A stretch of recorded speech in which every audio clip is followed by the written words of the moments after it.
I am the Tofu Golem. Please enjoy the video. You're ready to begin. Open Superlive and sign in, or create an account if you haven't. Grant camera and microphone permissions so the app can capture audio and video. Allow notifications to receive live alerts. Once signed in, choose a channel and enter a clear title, then pick privacy settings, public, friends, or private, because audience control matters. After that, tap the Create Stream button to initialize the session. This launches the basic stream engine, so you can configure details next. Now you'll refine the stream. Select resolution and bitrate based on your connection.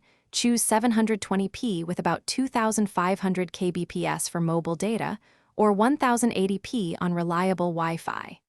Next, add visual elements like a logo, a lower third for your name, and a scheduled start time.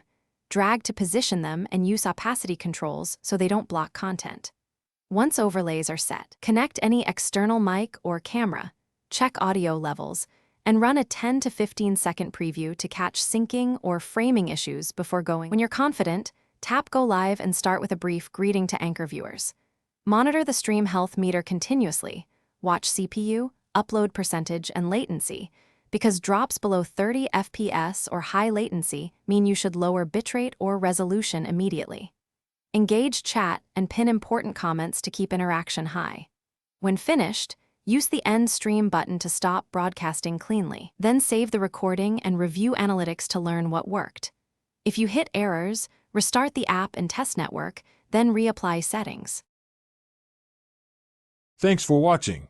Consider subscribing if we helped you today.